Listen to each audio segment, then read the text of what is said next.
Hello,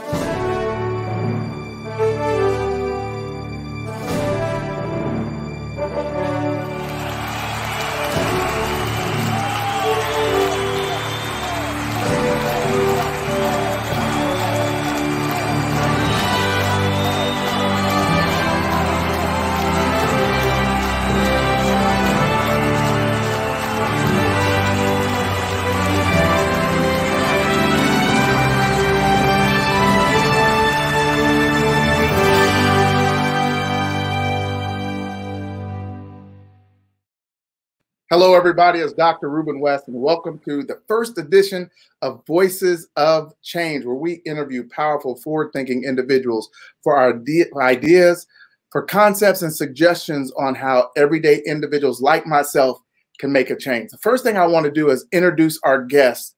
But before I do that, I just want to tell you one thing. Do me a favor if you're out there and you're joining us. All I want you to do is just post in the feed where you're joining in from. Just post in the feed where you're tuning in from, so we'll know. There's Roland Manning. He said, hello, Monica. Monda West is here. I appreciate you. Kathy Barton Brown is here. Thank you for tuning in, Kathy Barton Brown. Just tell us where you're at, where you're listening from.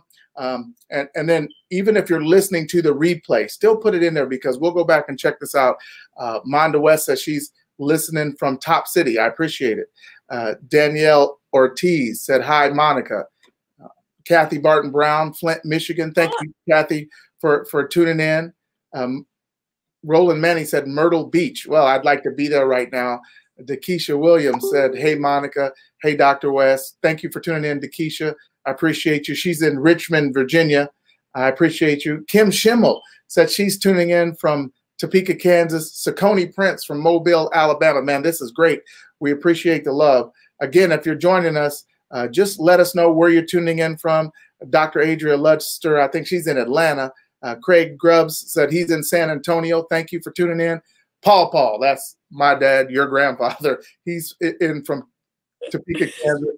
Hello, Cuz from Independent, Kansas. Robin Shirell from Flint, Michigan. She said, congratulations. Patrick Artis, he said, congratulations. Man, there's a lot of people tuning in.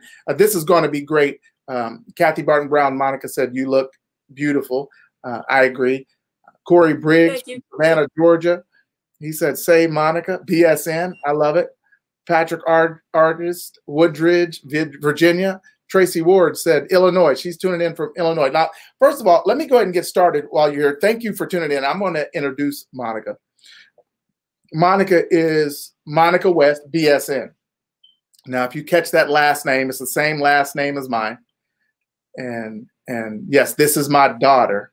And she is brilliant. She's beautiful. She's driven. She's focused. She's committed. She's hardworking. In my opinion, she's every single thing you'd want in a person, but more importantly, everything that you'd want in a daughter. And so I'm very thankful that she is my daughter. And one of the things I told her is that I wanted her to be the first guest of my show. Now, you guys know I get a chance to travel all over the world. I've been to Burundi, Africa, met with the president. I've been in Dubai, Oman. I've been in London, Canada, Guyana, Kenya, Uganda, you name it. And I get a chance to interview and recognize some amazing, amazing people. But with that being said, my daughter is equally amazing. And so I want to welcome to the show, my first show, give her some virtual applause, Monica West. Monica, welcome to the show. Thanks, Dan. Thanks for having me on as your first guest. I appreciate it. No, I appreciate it. And we're going to get right into it because there's some people who literally have some questions for you. And one of the things I want to start off by asking you is you just graduated. This past Saturday, we had your graduation. You've been working up to that point for a number of years now. But what was it like to graduate and they canceled the ceremony? I mean, because that had to be disappointing. What was that like for you? Well, it definitely was disappointing. I mean, it's been 4 years of college. I was definitely looking forward to, walking across the stage and getting my diploma and, getting to wave out at everybody. I can imagine, knowing our family, there would have been a tidal wave of sound. Oh, my goodness. I would have been so loud. I would have been the loudest one. I would have been the loudest one. I promise you.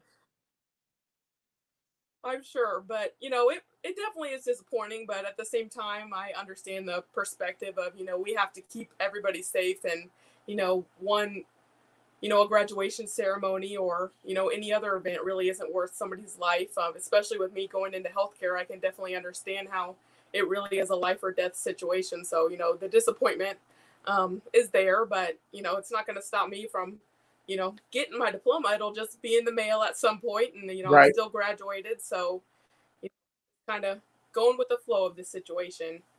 I got it. Let me ask you this. One of the things that you said that's really important is you've graduated with your nursing degree and you already have a job lined up, Hmm. correct? Yes. Hmm. And so you're literally going right out of college into the hospital where right now we're experiencing a global pandemic. And so my question is, what is it like going into, walking right into a global pandemic?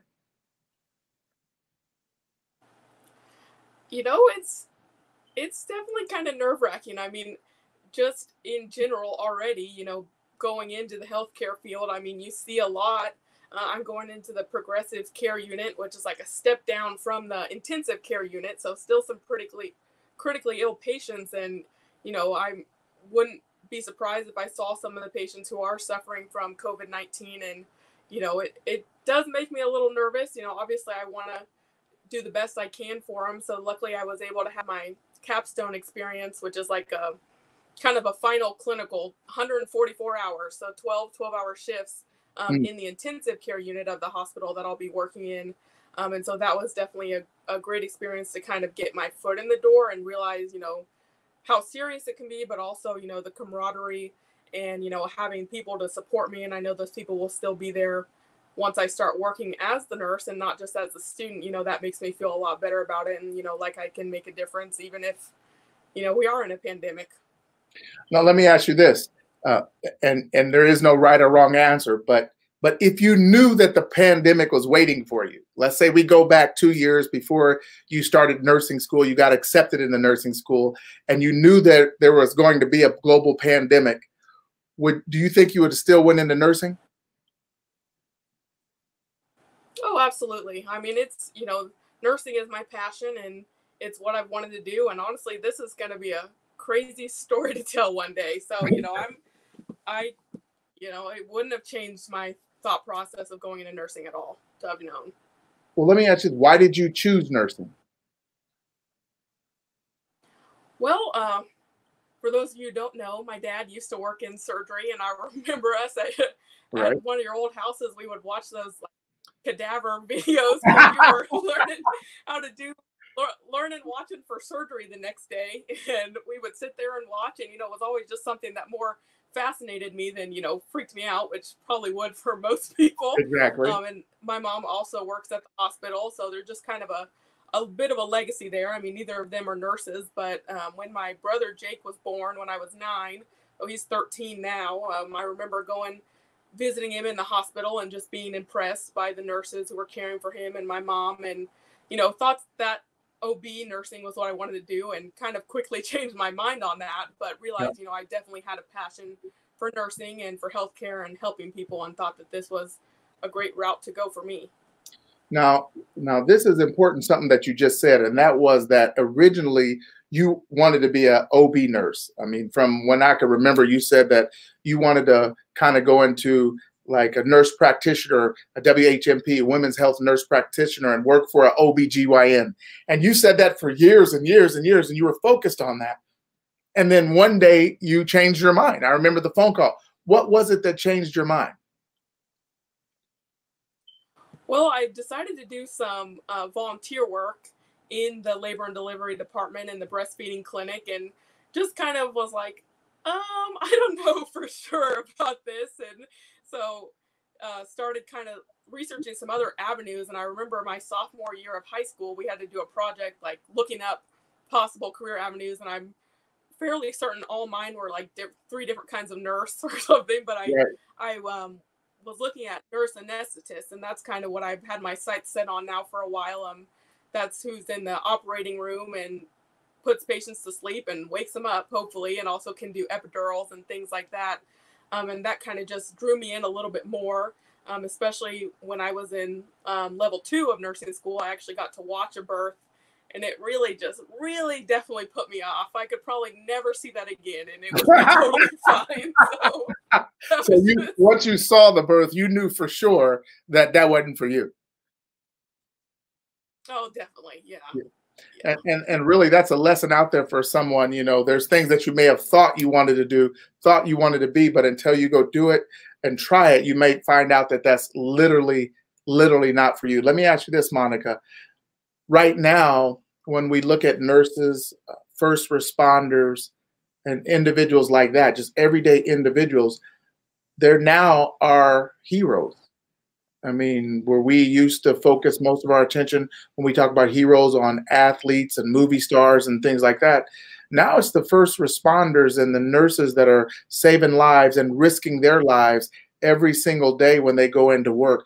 How does it make you feel to be thought of as one of those heroes?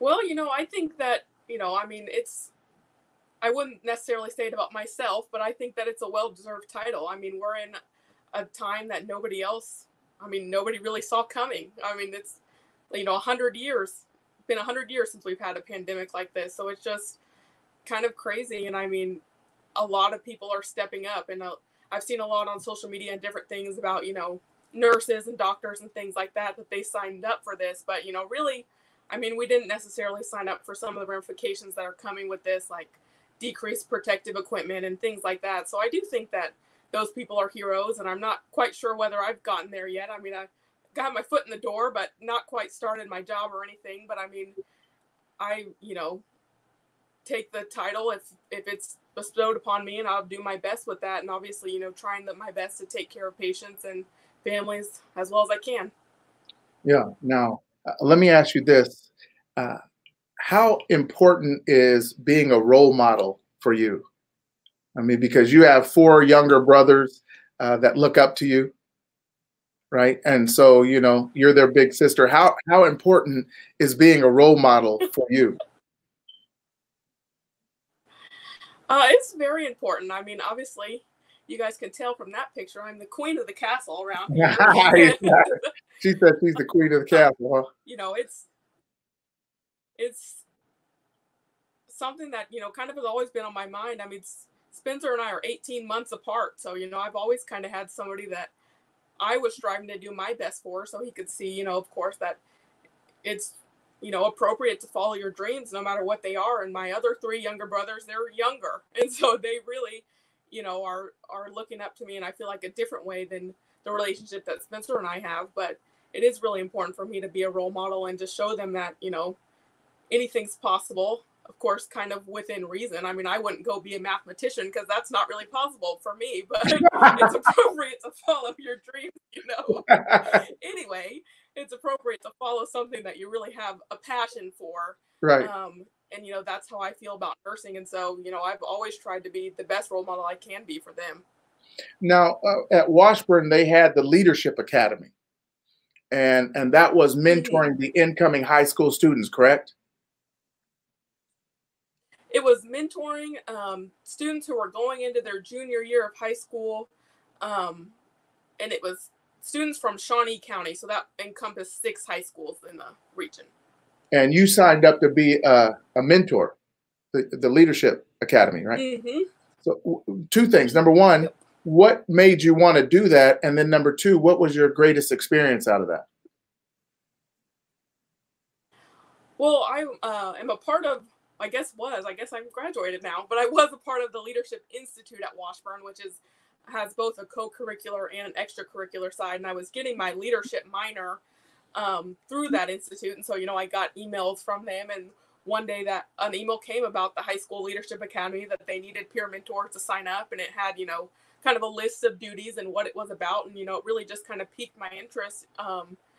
Like I said, I feel like I've been a role model for my brothers, and that's what I always try to be. And I thought, I wouldn't know any of these kids, but, I'm from Topeka. I graduated from Topeka West High School in 2016. And so, it was just something that I was like, maybe I could help make a difference. And it really kind of had a emphasis on Topeka and like learning about Topeka and the great things that are going on here rather than focusing on the negative.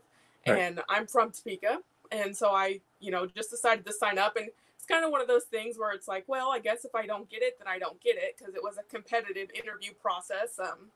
But I did get it. And going in, it's a week-long experience where we all stay in the dorms at Washburn and then go out and do stuff in the community and have speakers come to us and that kind of thing.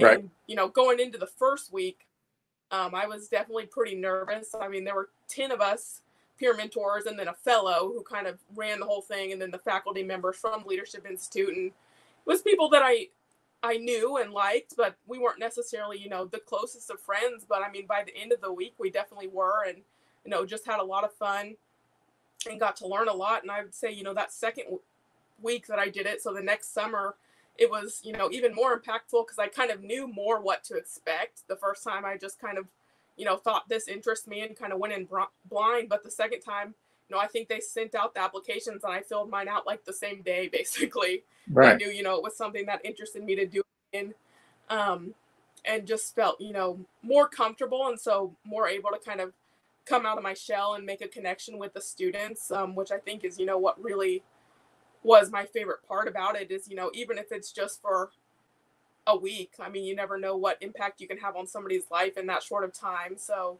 we had a great time, and I got chosen to be the speaker, the peer mentor speaker at our banquet that time. And I cried, which was kind of embarrassing, but I think that shows, the impact that it had on me was that it was just, a really great experience. It was really well-rounded. We got to learn a lot about Topeka and, a lot about each other. And, I just had a really good time. Got it. So we're talking about mentors. Who are your mentors? Well, he didn't pay me to say this, everybody. But I mean, I'd say, of course, my dad is one of them. I mean, we can all see what you're doing. Everybody who's on this feed, I'm sure, knows about the great changes that you're making, not just, in Topeka or in our country, but around the world. And my mom as well. She's the manager for radiation oncology at St. Francis. And so we're both in the hospital right now and, doing our best to stay safe and, keep things running smoothly. Also, just during nursing school, two of my great friends, Ellen and Arlene, we, just kind of had to stick together. And I mean, they were all the same age. Actually, I think they're both about a month younger than I am. But I mean, we really pushed each other to, keep going, to maintain an A average, to kind of go above and beyond. And that was really helpful for me throughout, my nursing school career, to have classmates to kind of lean on and, complain to. But at the end of the day, we got stuff done and with, grace. And of course, I think we're all going to be great nurses.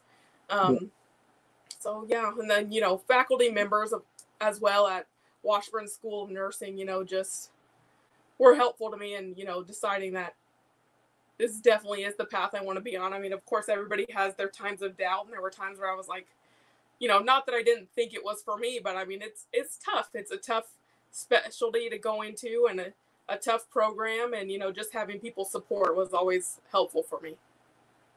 Yeah. Let me ask you this, though, because you brought up something that was important. And you decided to stay on the college campus. You made the decision that I want to live on campus. Now we're on campus, and on campus you have the campus sports, you have various parties, you have your cell phone, you have social media, you have all of your friends. How was it possible for you to graduate with honors with all of those factors? I mean, most of the people would get distracted. How did you maintain that focus? What is that? Well, I mean, I think I just kind of realized that, I had to set a certain level of discipline for myself. And, I knew that it was my goal to get out of college with as close to a 4.0 as possible. I didn't quite make it exactly. I got 3 B's in my college career, as long as this semester went as I expected. But, I mean, that obviously is what it is. And it's, okay with me. I mean, you don't have to be perfect. And I wasn't trying to push perfection onto myself, but I just had goals. And so it wasn't very hard for me to say, I can't go do that because I need to be studying, or, I need to be doing this or that. And, like I mentioned, one of my mentors, Ellen, we were actually roommates. And so that was really helpful too, is we just both had that mindset of, we want to do our best in school, and school's our focus. And so, we helped each other to, figure out what needed to be done and what we were going to do, and to get it done, quickly and on time and that kind of stuff. And so that was definitely helpful. I mean, not to say that there wasn't ever any distractions, and especially before I got into nursing school, I mean, I can say I was, a procrastinator, but I took a lot of like advanced placement classes in high school. And so the first part of college, it wasn't as challenging as I think it would have been if I hadn't have taken those classes. Right. So having that background, I was able to kind of, I don't know exactly what I'm trying to say. I guess not have to be quite as focused as, if I didn't have a background about it. But then, once I got into nursing school, I was like, well, this is new. And, I probably should definitely be, making sure I understand what's going on. I mean, one day, patients' lives are going to be in my hands. And so, it's not really appropriate for me to, blow stuff off, that can one day be really important. Yeah, I agree. Let me ask you this, Monica. I put on this Facebook post, 4 years of college, zero debt. 4 years of college, zero debt. And somebody messaged me, and I said, find out how she went 4 years of college and ended up with zero debt. And they said, parents with money. Right. And that's one way to do it, but that's not how you did it. Tell them how you did it. Yeah, I would say, it's not parents with money. It's, parents who care. I mean, when I was in high school, of course, I knew that I wanted to go to college because I knew I wanted to be a nurse. And so that was the path that I was going to take. And, my mom kind of pushed me a little bit on it, but ended up with finding out about scholarships and things. And I ended up getting connected with a teacher at my high school at Topeka West, who was, the expert on all things scholarships. And so I think, it was really seeking out the right connections is what helped me with that. I mean, I applied for a lot of scholarships. I got a lot of scholarships, but I also didn't get some. I mean, you can't really say what you're going to get, but if you don't apply, then you never know. And I mean, even going into in college at Washburn, I applied for other various scholarships. I got some nursing scholarships when I got into the program. I think I got one each semester. I got a service scholarship with the hospital I'm going to be working at, which kind of also helped me ensure that I got a job after graduation. And so, that was just strategic planning, I feel like, on my part, and on, the parts of the people who cared about me and were helping me, on this journey. And so I don't think that necessarily you have to come from money or anything like that. I mean, that's not to say I didn't owe some every semester, or, that it was 100%, I didn't pay anything. It wasn't completely covered by scholarships, but, I think it's just important. You have to find out, who you can go to ask about those kind of things. I mean, I'm not a scholarship expert, so I found someone who was. But how important was the excellence in your grades? Because you got academic scholarships, right? Yeah. You weren't athletic scholarships. You got academic. Right. So how important was the focus on academics to getting the scholarships? I would say, yeah, that definitely is important. I mean, especially, once you're coming from high school to college, I mean, there's only certain things that are separating you from everybody else. And I mean, that's, grades, clubs, those kind of things.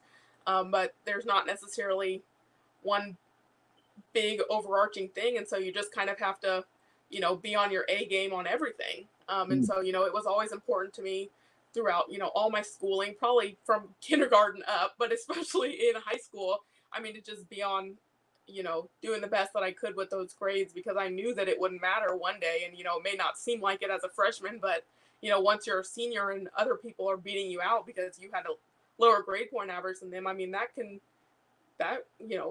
it sucks. And I mean, you're also, right. It is what it is. I mean, having to take that, I took it a few times, to get as high the score as I could, because that's also something that, whether you agree with standardized testing or not, I mean, it's colleges and things, they look at those test scores. And so I do think that definitely the academics was probably what led to me getting all the scholarships that I got. I mean, that was that was it really. I mean, a lot of them asked for an essay, so I am a pretty good writer, and so I think that helped as well. But it's definitely something that you have to put a lot of work into. Got it. I want to show you something. I'm going to show it to everybody, and then I want you to tell me about this after. Hold on. Let me show everybody this. A woman of substance, a woman of pride, a woman who is able to put petty things aside, a woman of integrity, a woman of love, a woman who is worthy of the treasures from above, a woman who is genuine, a leader in every way. God said, I'll make a woman. I'll call her AKA. All right. Now tell me about that. What made you want to join, and what has that been like? Well, that was me and my line sister, Ayana. We were joining Alpha Kappa Alpha Sorority Incorporated. I'm wearing my colors today, pink and green. And it was something that my best friend before me, Danielle, she had joined the sorority and, had told me about it. And, it made me think as well that I also wanted to do it. And it was kind of something, it's a historically African-American sorority, the first actually. And it was something for me to kind of gain an understanding and more of a heritage towards those roots that I have. And that was really what led me to really pursue it. But they also very much care about volunteering and those kind of things, which is important to me. I mean, academic integrity, service, things that, mean a lot to me are the same values that the sorority has. And so, it just seemed like a perfect fit. I love it. And not only that, you talked about the volunteering. I want to put up this picture. That was your SOARs, and you guys were at a church and you were volunteering. Tell me what was going on in this picture, and why is volunteering so important, not only for you and your sorority, but for all of us? Well, that was us. We were serving soup and salad and various other things at El Shaddai for Martin Luther King Day. Which is something that the sorority has something every year for Martin Luther King Day, of course, to celebrate his legacy. And so volunteering does that for us. And, I think that it's just really important to give back. It's kind of like that old saying, do unto others as you would have them do unto you. I mean, nobody necessarily wants to have to go to a soup kitchen. And that wasn't really a soup kitchen. I mean, people were coming for a service, but, in a similar fashion, if I was having to go to a soup kitchen, I would want people to be there who were compassionate and who, were wanting to serve me and not be judgmental and things like that. I also just think it kind of just makes a more well-rounded person. I mean, to be able to say that, you're giving your time freely to other causes, whatever those causes may be. I mean, there's so many things you can volunteer for that, it doesn't have to be anything big or serious or anything like that. But, it's just important and, to give back. And, I mean, people, they just kind of deserve our time, I think. I agree. And so let me ask you this now. You talked about how important discipline was, and you talked about how important volunteering was. You talked about having those people in your class that were like-minded and that pushed you. How important is it to be successful, but how important is surrounding yourself with the right people?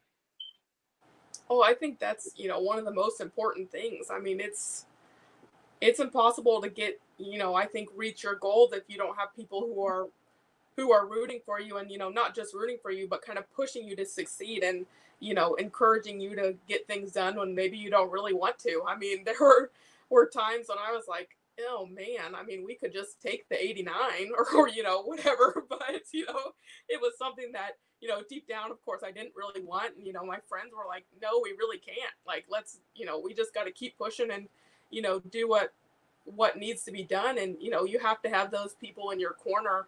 If you are around people who don't have the same values or don't have the same beliefs or, just don't have the same drive that you do, I think that it can kind of pull you down. And that's not to say you can't, of course, be friends with those people, but, it might not be in your best interest to be, undertaking something with them. I mean, you have to be with people who are going to support you, but who are also going to push you and who are going to tell you, I mean, when you're doing wrong or, you could be doing better, which, is important.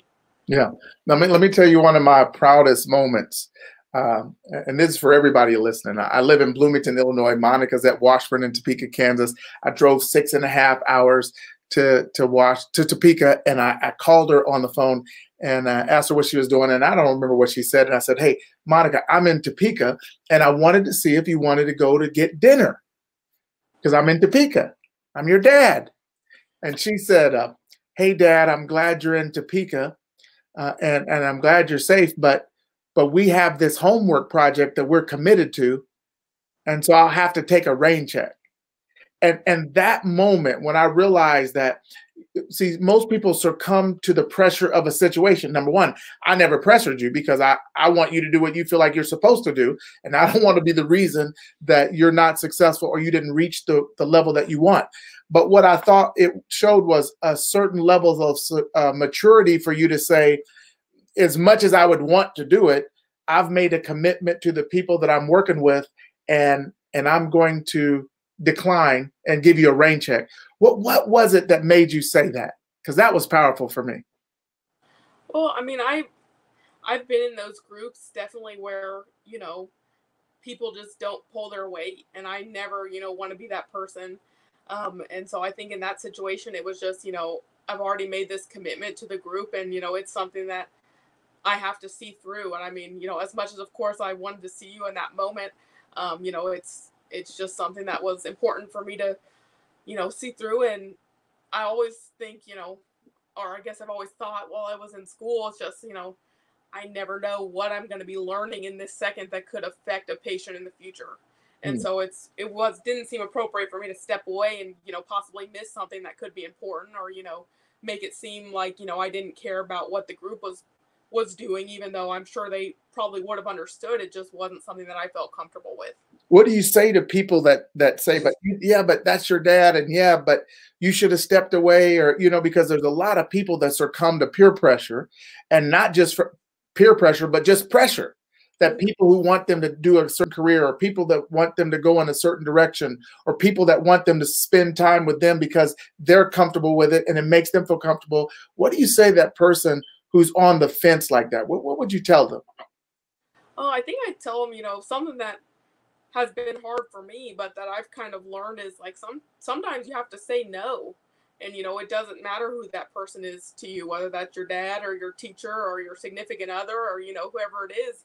Sometimes you have to, whatever the situation is, take time for yourself, or, be committing to whatever it was that you are supposed to be committing to, and if you're willing to just blow that off or let that go for, a dinner, no offense, Dad. I mean, it's not, that's not the level of discipline that, you should have. If you really want to achieve your goals, then, you have to be focused on that. And, I mean, of course, self-care is important, and it's okay to take a break. But I mean, if you're in the moment with a group or, working on something, then that just doesn't seem like the appropriate time to do it to me. And so, it's just saying no. I mean, it's hard, but, to tell somebody no, or, I mean, making that rain check, I think is good. That way you're not, completely blowing that person off. But, if they can't respect what you're trying to do, or can't respect, your time and whatever your end goal is, then maybe they don't need to, be part of your journey. Hey, I'm right there with you 100%. Let me ask you, we're about to close, but if anybody has any questions for Monica, just type it in the feed real quick. What I want to know is, what do you see as next for you? What's your next?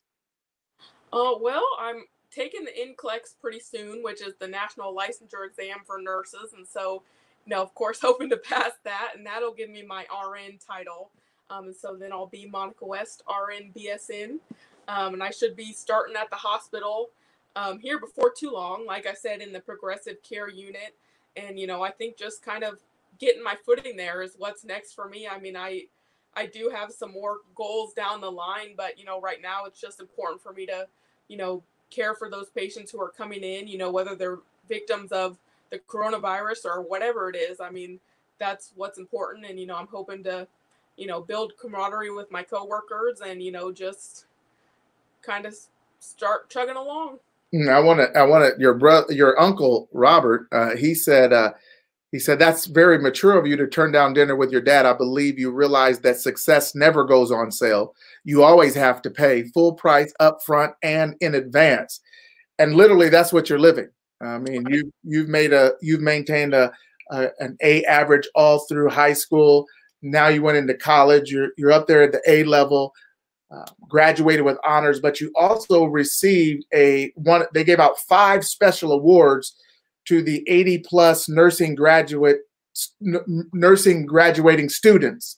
What was the award that you received, and tell us what it was for?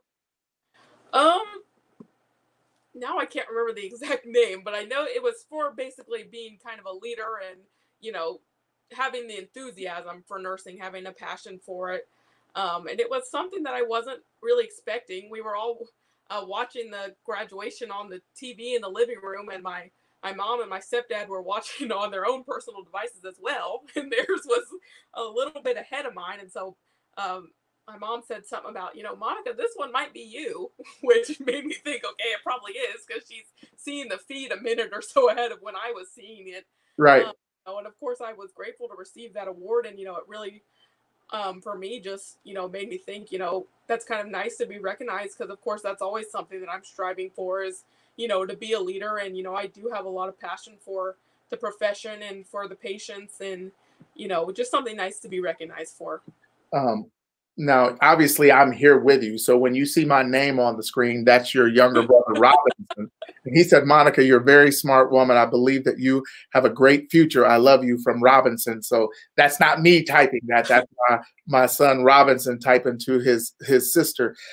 So, Monica, we're going to close. Again, if anybody has a question, you're welcome to put it in the feed.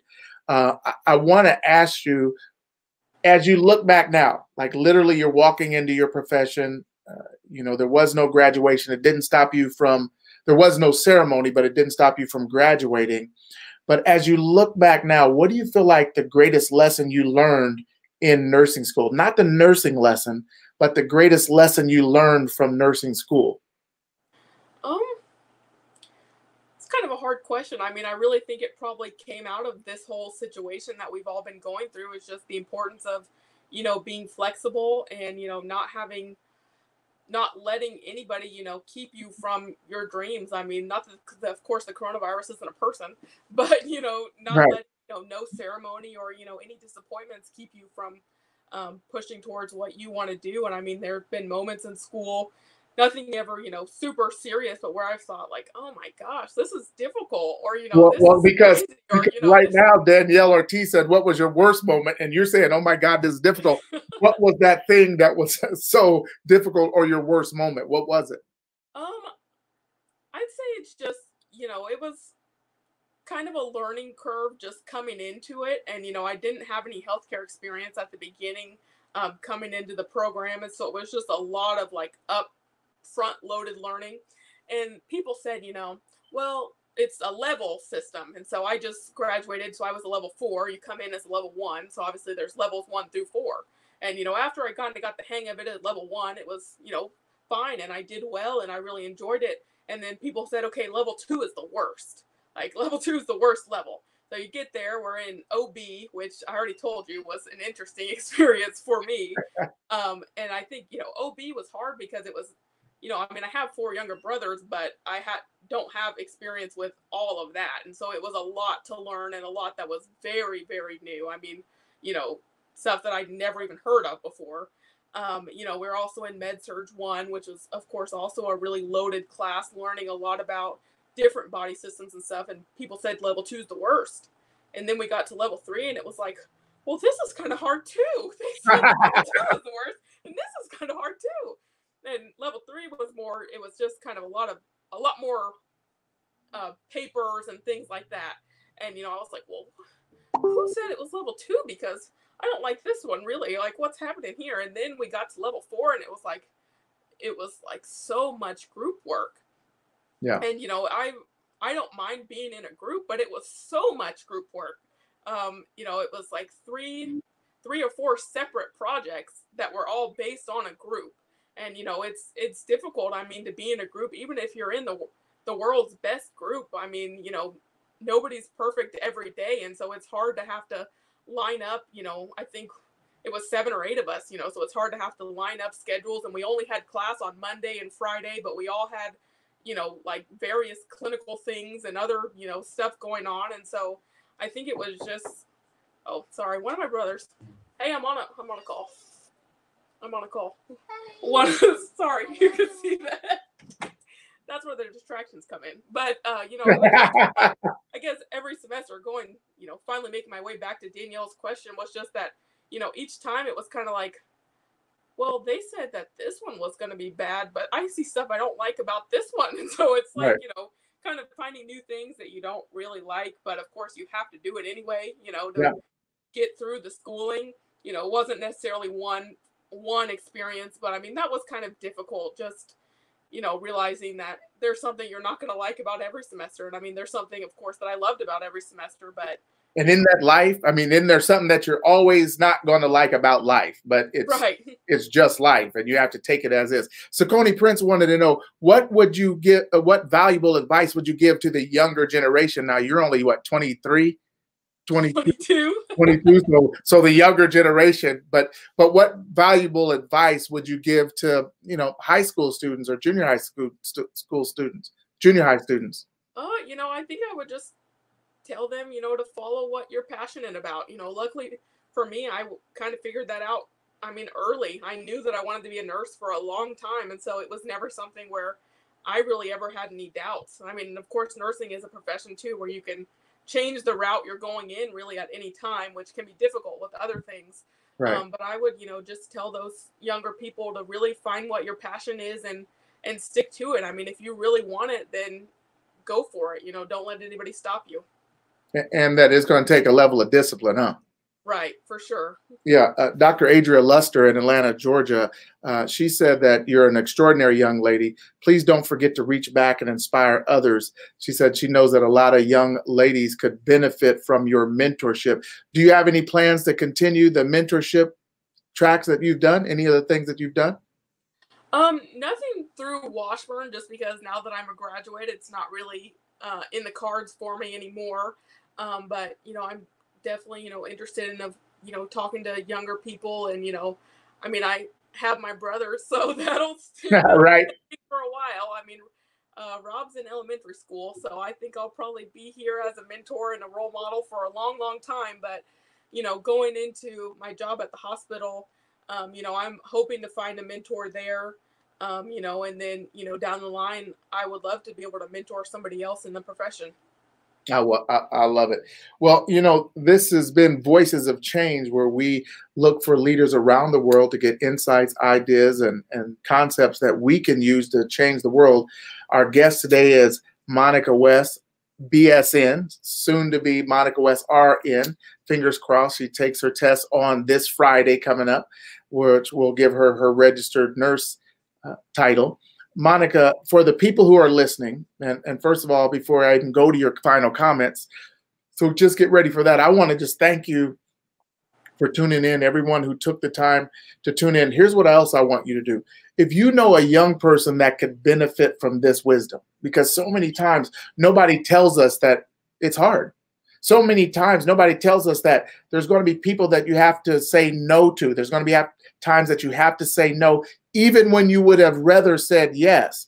Nobody tells us that sometimes you may have to change direction in the middle of the game. She said, I always wanted to be OB until I tried OB and I realized not OB. Oh no, I don't want to do that. I've got to change direction in the middle of the stream, and it's okay. Nobody really gives them that information. And so if you know someone, as a matter of fact, just do me a favor, hit the share button. Hit the share button and say words of wisdom. Just hit the share button, share this video. You're not doing it for me. I'm good. You're not doing it for Monica. She's going to launch her career in a couple of weeks. But you're doing it for the person that may need these words of wisdom. You've posted out a lot of good information. You've posted your takeaways. And that's important because, let's be honest, your takeaway could be someone else's big breakthrough. The very thing that you saw that was powerful, that could be the thing that helps some other young person say, this is exactly what I need to do to move my life forward. So do me a favor and share the video. You're not sharing it for me. You're not sharing it for Monica, but you're definitely sharing it for someone who may need to hear these words? Two questions, Monica, and then we're done. I'm going to get your final thoughts. You know, one of the things that they say about millennials, and that's the age group that you're in, is that they said, hey, they're not necessarily focused just on dollars, but they're also focused on making a difference. Why is making a difference so important to your age group? Why do you think that is?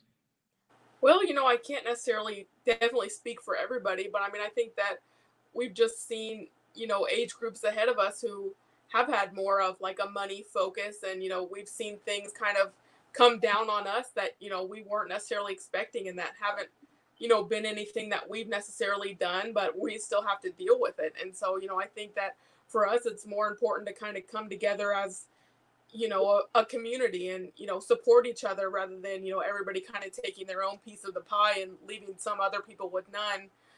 You know, I just think that it's just kind of a different mindset of, you know, we really have to take care of each other.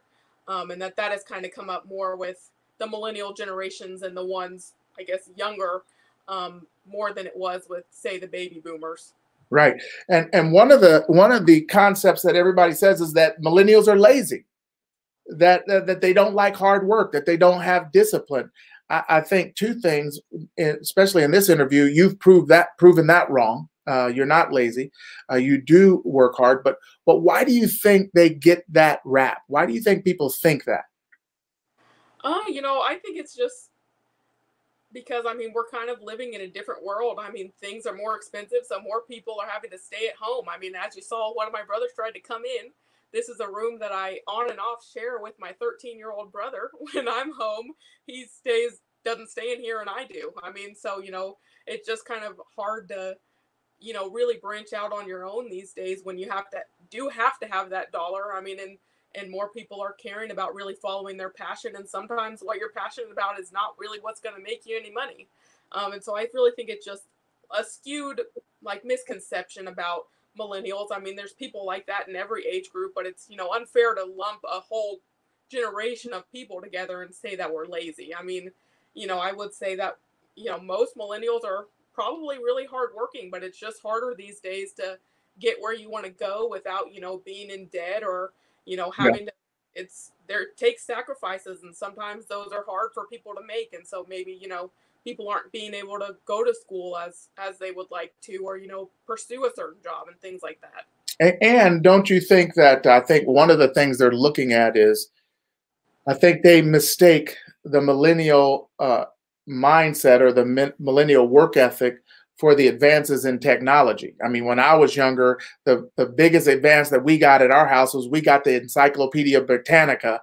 And so we had this big shelf of encyclopedias, and now we didn't have to go to the public library. We could literally go over to the encyclopedia. Well, now they have the internet. And so nobody's trying to go to the Encyclopedia Britannica. So in essence, people aren't different, technology is.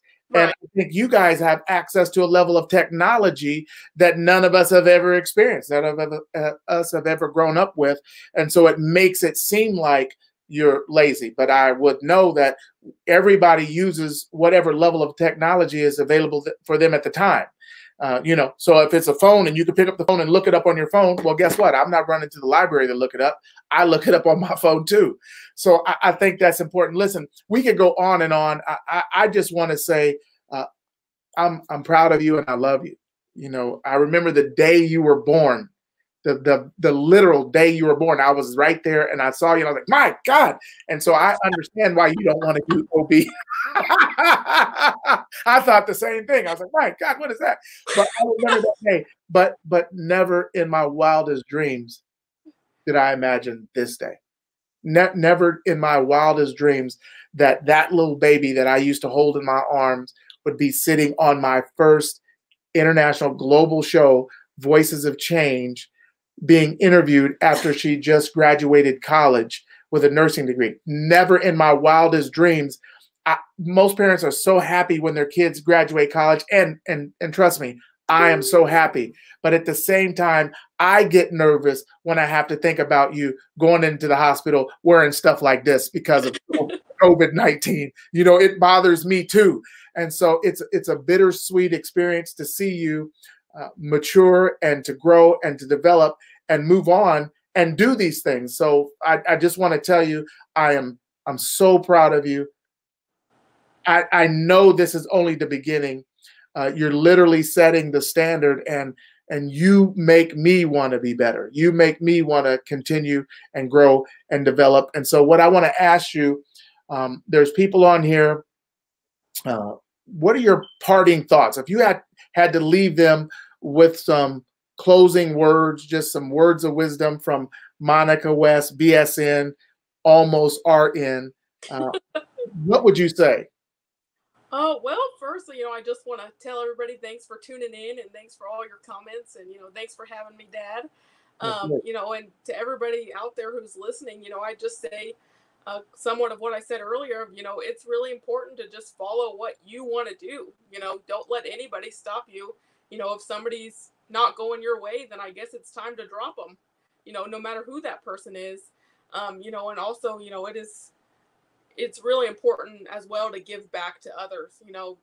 Following your own dreams is incredibly important, but what you can do for other people should also be on the forefront of your mind. I mean, we all have talents and we all have things that we can give back, and it doesn't have to be anything big, but it's just really important to let other people know, that you care about them, and, one small thing, you have no idea how that could impact somebody's life, so I guess my final words would just be, do what you can for others, and also follow your own dreams, have that level of discipline where nothing's going to stop you until you reach them.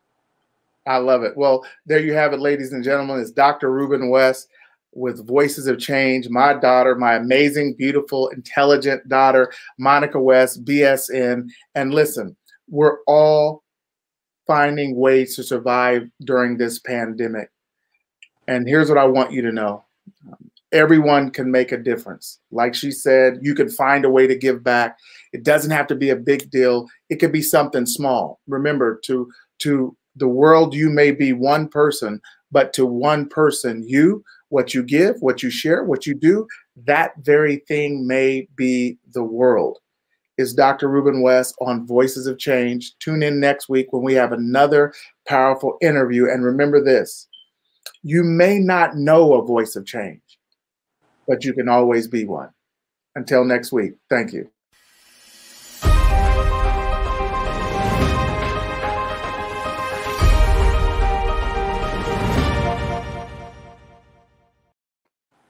I love it. Let me end the broadcast. Thank you, guys.